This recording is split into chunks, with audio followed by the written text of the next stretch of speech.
Alright, good morning. Right now I am dropping off my husband. We carpool in the mornings. It makes sense.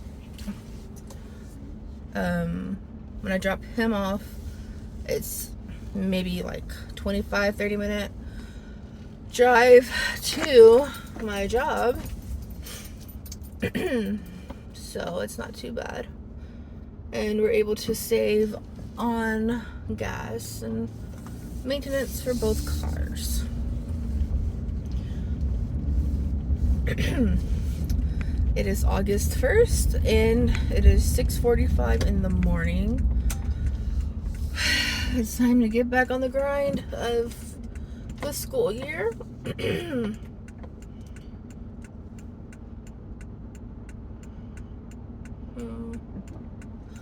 So I won't be in my classroom today.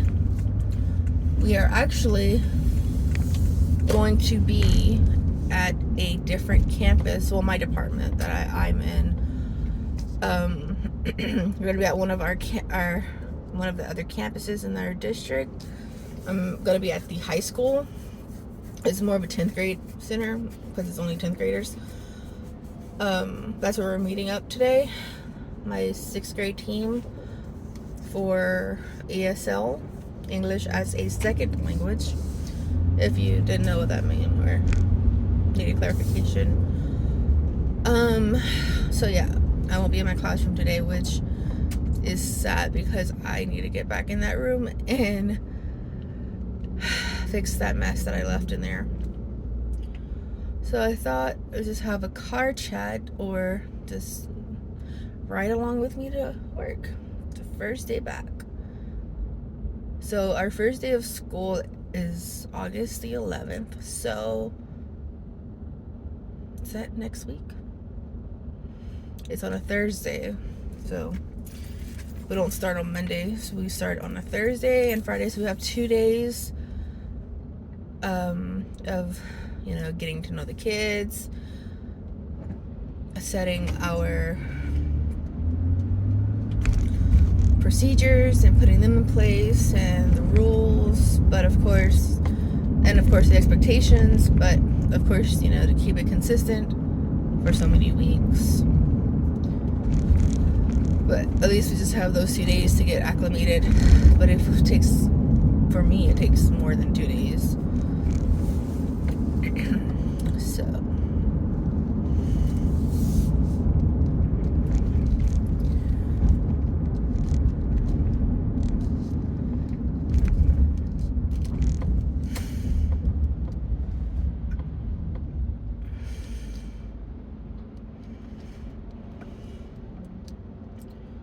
I figured when I get to the campus,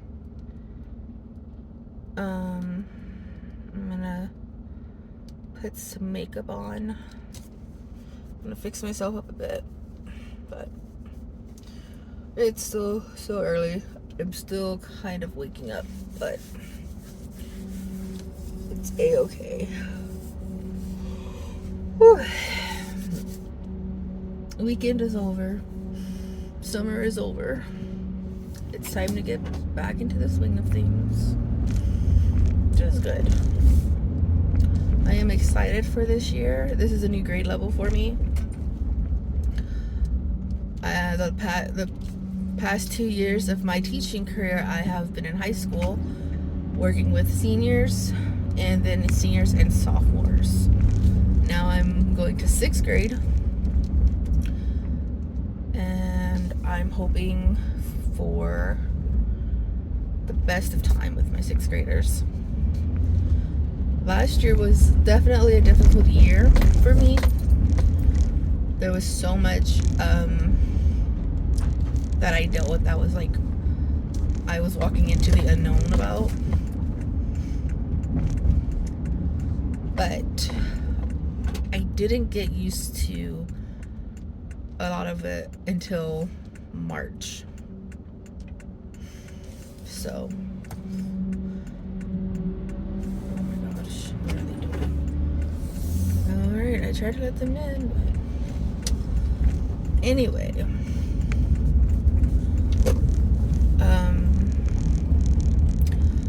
my second year of teaching was definitely my hardest year. My first year wasn't as hard as last year, but only because I felt, and this is real talk, like I'm being real open about my experience for my second year. I dealt with a lot. With knowing how to teach my seniors, I had my lessons already planned out for them. It was great. I had them hands down. I loved my days with my seniors. However, I really wasn't comfortable with my sophomores until the second term in the spring. And it was I wasn't teaching English 2, I was teaching them what's called practical writing. And that's a support class. That class is to support them into strategies for the STAR exam, the big exam at the end of the year. Well, they have it in December, and then they also have it in April. So, again, I had to navigate learning a lot, such as looking at their test scores, seeing where their weak spots were, how to target the instructions and the TEKS. TEKS is the Texas Essentials Knowledge and Skills. And that's how we, craft our curriculum, craft our lessons based off of our TEKS for the grade level and the course that we're teaching our kids. So, kind of gonna go back a bit. I was teaching English 4 to seniors and practical writing to sophomores. So, I wasn't their English 2 teacher. So, my responsibilities with them were quite different.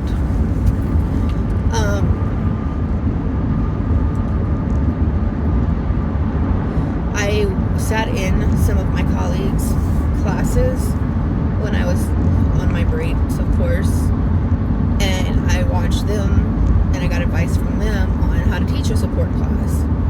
I already knew how to teach my English 4. I was pretty comfortable, but I had some really good feedback and support for my support class. Also, my curriculum specialist helped me too.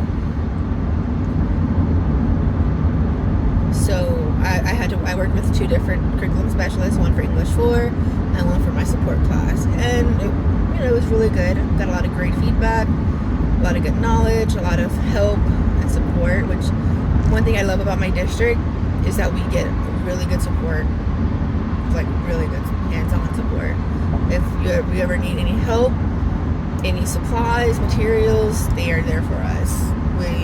I absolutely adore my district. So, back to my experience with my sophomores.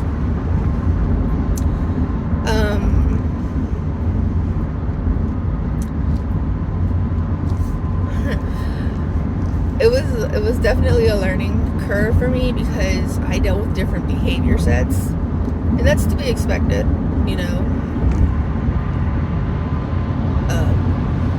So really staying consistent with my rules, procedures, expectations was definitely a challenge for me a bit, but I got the hang of it.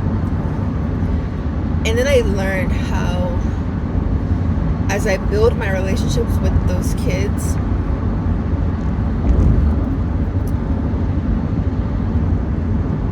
I got to learn so much more insight on how to really get to them, how to really help them, how to really, teach them. Find out what they like, find out how they would want to learn the material. and that really helped. I incorporated so much technology for my practical writing class that I learned how to use so much of the technology applications that was offered through my district. I do, however, love hands-on work, paperwork, making foldables, gluing stuff together, cutting it out, and that was fun for me. But a lot of the kids prefer some things technology based. They love Kahoot. Booklet was a new one for me. I didn't know how to use it until I played around with it, and I played some fun games with the kids with it. That wasn't really on our lesson. I took some time out of my lesson time to really connect and build those relationships with my kids.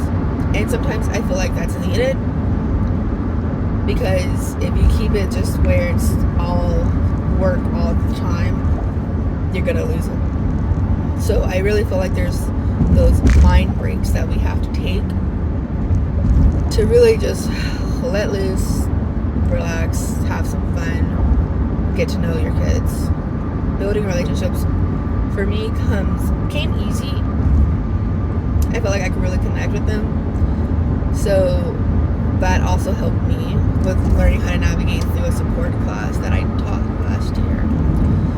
However, this year with 6th grade, I'm already expecting the challenge. My anxiety though has not been like up there, but we shall see. I have been taking more self-care time, trying to like watch a comfort show or take some, do some yoga or do some, just getting out of the house and going for a walk, taking my dog for a walk.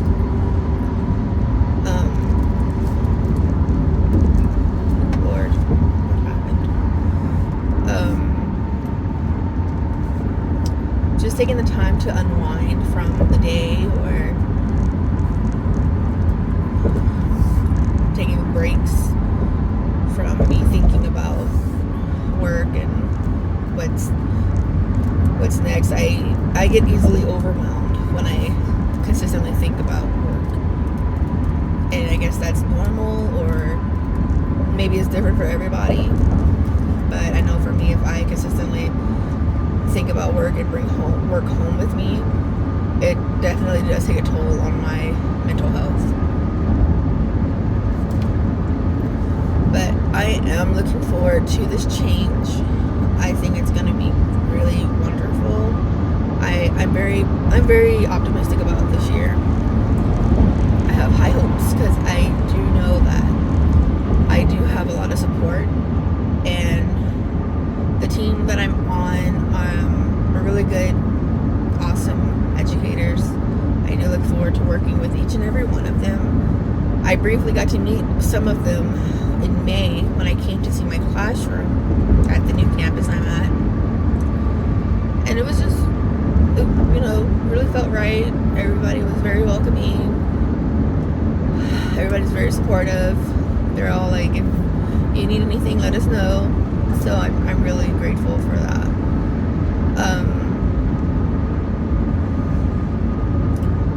But yeah, I thought I was at my breaking point last year because I just felt so lost, and I learned how I couldn't give up, and that I teach the kids, and I build my relationship with the kids very well, that it's become second nature to even help them learn, have fun with the lessons, and make it fun for them and interesting.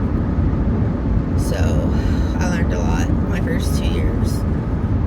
Going into my 3rd year now,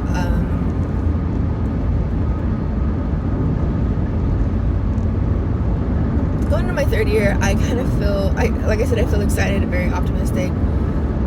I feel a little bit more prepared than I have in the past year. So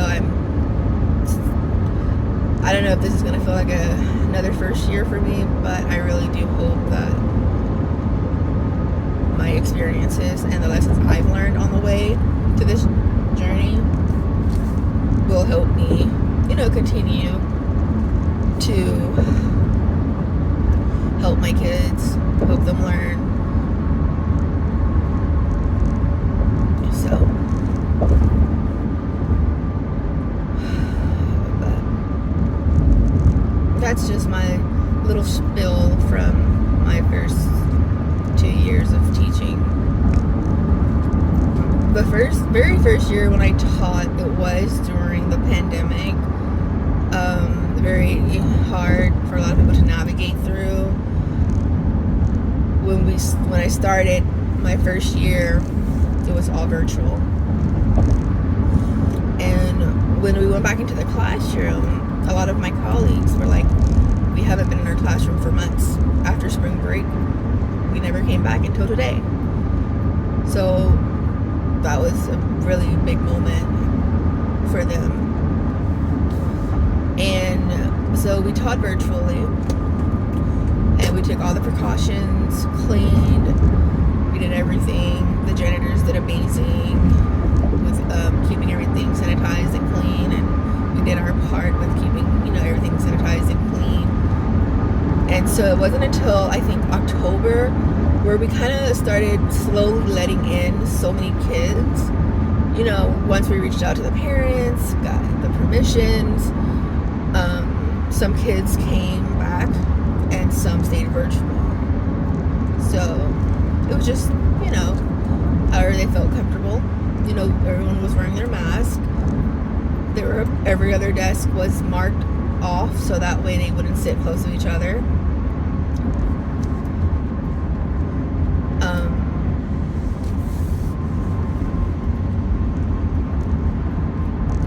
So that was an interesting year as well. We did a lot of technology work though, and getting the kids back in the classroom. So then it became virtual to hybrid teaching for the rest of the year. So, but it was really fun. It was a really fun experience getting to see like, oh, you're that student from, the black screen, because a lot of the kids would turn off their cameras. And it was funny how like they'll reiterate some things that was said on the camera. And I was like, and they would tell me about it, and I'm like, oh, so you were paying attention. And they would just laugh and thought it was so funny. But getting to really see them in person, like, it was really cool. That was a different experience, virtual teaching and then hybrid teaching. So, that was a really difficult year for some of my colleagues, and the adjustment that a lot of, we had to make. So, it was definitely another learning curve for most, or for all. We were all brand new to it. So, but it was still a good year. And then, of course, the second year for me was all the kids were back in the classroom. So it was a big shock, to experience that first-handedly, where I'm not sitting behind a computer screen anymore. And now here we are, where all the kids are still back in the classroom. So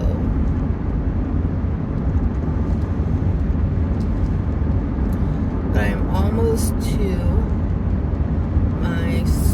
the school that we're at today for our training, or professional development, however I should say. And another thing I like about our district is that last year we gave the kids Chromebooks. I believe that started, from the pandemic, that all kids got Chromebooks, the small ones. And so last year they decided to give the teachers a 17-inch, so a bigger sized Chromebook. And I am so grateful for that, because that means that I don't have to bring my personal computer along with me all the time. I can just bring my work computer. I say it like that because it is a work computer. And of course it's not for us to keep, but we did get to keep it over the summer. However, they say if you resign, then of course you have to give it back. So there are some, rules and stuff we have to keep up with our Chromebooks. I've seen some people put some stickers, decorate their Chromebooks, but I keep it blank because, again, it's not my own, personal Chromebook. It's theirs, and I don't want to, mess up anything, really. Even though I don't plan on going anywhere no time soon. However, I just, want to take care of it. So.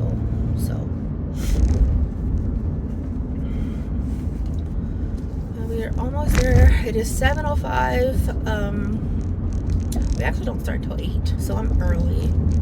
But I'm going to sit in the car and, again, put some makeup on, because even though I woke up early and had enough time to do it at home, I just brought it along with me. It's, again, we're getting back into the routine of things with me coming back to work. Summer is over, but it was a good summer, much needed. I already saw a post on my Facebook from a fellow teacher saying 20 weeks until Christmas break. That's kind of funny. I already got the countdowns going. So, also, I brought my planners. I need to plan. I need to sit down and work in my planner. That's exciting. I love planning. I have quite a few planners. I have a planner for finances. I have a planner for work, and I have a planner for personal life. Oh, also a fitness planner. So that's 4 planners. Finances, work, personal, fitness, 4 planners. It's kind of hard to navigate through for 4 planners. I kind of make it work. I see there are band camp is going on. I saw some kids out there in the drums. It's crazy. It's so exciting and so realistic that we are back on track, back in the swing of things. So I am very optimistic for this year. Like, I'm pretty excited, and that comes a lot because last year I was very pessimistic. I wasn't as I am now. Like I said, last year was a lot for me, and I wanted to just throw in the towel, but again, my colleagues are amazing. They helped me through so much. And so I'm going to park.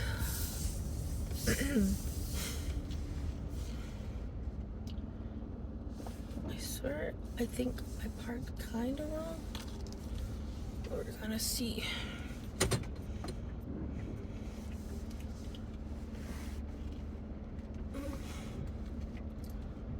Okay.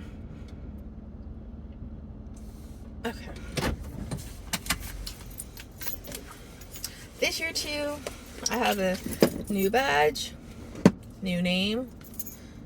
I got married, so my name changed. So, I don't know if I can remember what I did with my makeup bag. That would be great. Nope, not in there. Did I bring it? I thought I brought it.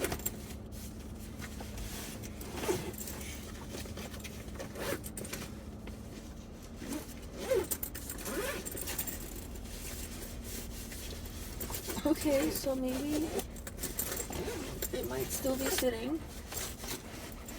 I could have sworn I put it in my bag. Huh.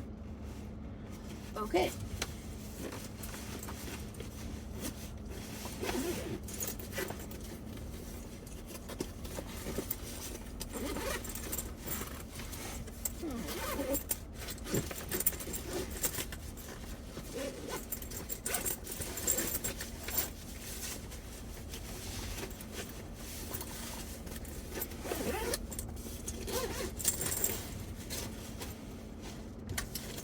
Oops. Okay, well, I forgot my makeup. Oops. Could have sworn I brought it though. Oh well. I must have left it on the counter, anticipating unpacking it.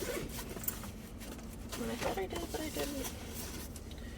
Oh well, let me just get some of this. And so that is the end of my morning car chat spill. Hold on. Oh man.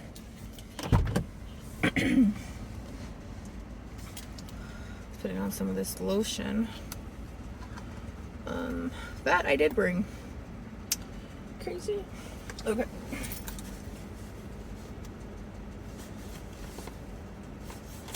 I'm so confused because I could have sworn. Oh well, I'm not gonna worry about it. Next time I know, either pack it the night before or wake up early enough, which I did. I woke up quite early enough to put on makeup. Well, alright, so I'm gonna end this here, go inside and get set up. I will talk to y'all later.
I just got to my husband's job. So like I said, we carpool, but I kind of want to touch base with what happened today during my professional development. A lot basically happened during our professional development. So to reiterate, I teach 6th grade and I'm teaching ESL and reading strategies. So the professional development I was at today was with our district specialist for ESL. And I worked closely with them and 2 other members of the ESL team at my school. And so we had a lot of fun today. We did some icebreakers, got around, got to meet some of the other teachers in the district that work at other schools. We made our ESL notebooks that the kids have to do at the beginning of the year. So that way we have our example notebook and we'll know how to, how to format it for the kids. So that way we know how for them to do it. We're going to set up different types of stations for their testing material, because with ESL kids, they have their big test, what's called TELPAS, and it's over reading, speaking, listening, and writing. And the composition notebook that I kind of featured earlier in the notebook kind of keeps a lot of that data and a lot of the work that we are going to incorporate this year. It's all going to go into that notebook. This is kind of how the notebooks are gonna look, just a composition book. And on the back, we made a whiteboard. So we just took white construction paper and we put packaging tape over it. So if we want them to write out something, give them an Expo marker or a dry erase marker, let them write on it, and it'll be easier to wipe off. So how we did it earlier was this page is their last year's scores from the spring. So for example, this one says my listening score is, my speaking score is, my writing score is, my reading score is, and then it says I feel hopeful, excited, content, and disappointed. But they also mentioned that we can tell them if any of these do not, fit in with how they feel about their scores, then they can add in however they feel. And then it says I feel, they circle how they feel about my TELPAS scores because, and they'll write their response there. Then on here, if you can see my 3-year TELPAS data graph. Yeah. And so it goes back from 2020, 2021, and 2022. Okay. So that's reading right here, writing, listening, speaking, and composite. Okay, the composite score. And it'll make a graph. Now, what you see here in this column right here, there's 4 levels, I should say, that they'll either start in, or they usually start and they go from there. So I could have a kid at the beginner stage, but they can be a beginner in reading. To go back, as you can see, BIAAH, it's beginner, intermediate, advanced, and advanced high. That's the highest that they can go. So I could have someone, a student, for example, who's a beginner level in reading, but in their writing, they can be an intermediate or advanced. It just depends on their scores. Even their listening can be advanced high, but their speaking could be at intermediate. It just depends on how the kid is in their English language, because their first language is obviously not English, it's Spanish or French, German, just anything other than English. In our school district, we do have a high population of Spanish, but we do also have kids with other languages other than Spanish. This third column here is the 2023 TELPAS goals. So the test is in February and March of next year, and we're gonna set some goals. Okay, so it says my goal for listening is, my goal for speaking is, my goal for writing is, and my goal for reading is. Listening, speaking, writing, and reading. And then of course at the top, the composite, which I messed up here.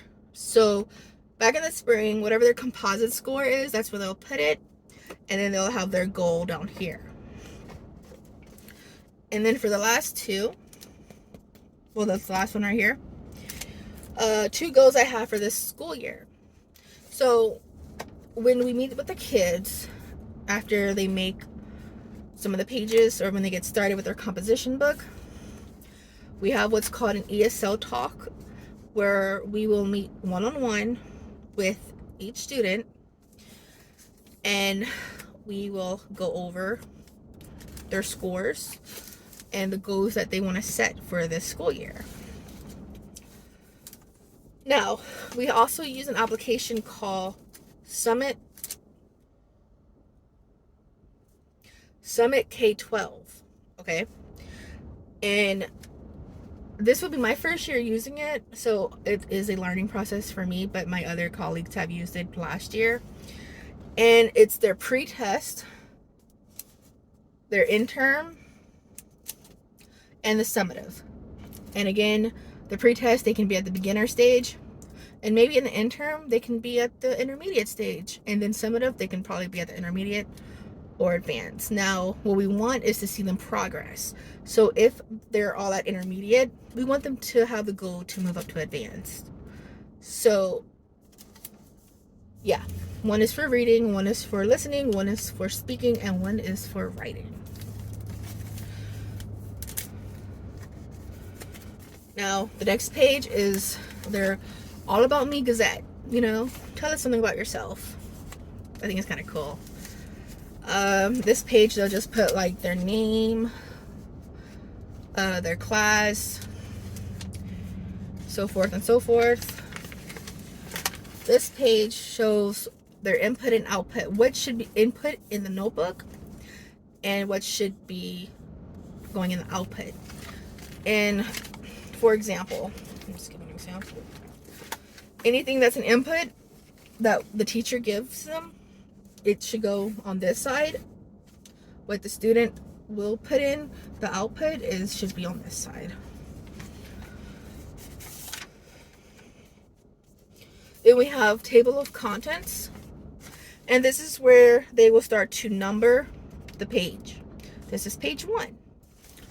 Then we have their steps for speaking practice, page 2. And then I had 194 pages. Some of these composition books can be different and vary in page numbers, but also want to put in or explain how there's also another table of contents for reading. And then we have our text structures, because text structures are different in different cultures. So we have to acknowledge that. And then, of course, their writing table of contents, another text structure. So this is just a sample of what we did today to prepare, since the first day of school is next week.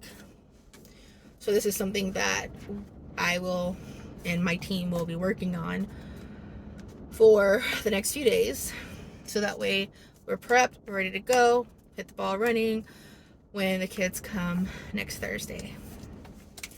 But other than that, that was mostly what we talked about. We talked about our planning dates, when we're all going to plan, when we're going to meet up and talk about the kids' writing and looking at their different writing and how it's progressed from day 1.